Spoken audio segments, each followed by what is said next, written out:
Ever wondered how a message can travel across the world in seconds? Let's see how the internet works.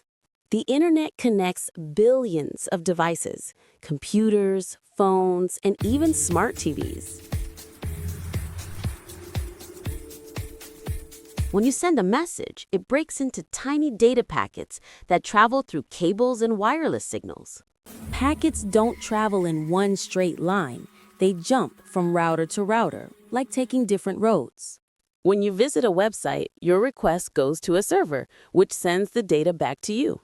The internet spans the planet through undersea cables, carrying light signals faster than you can blink.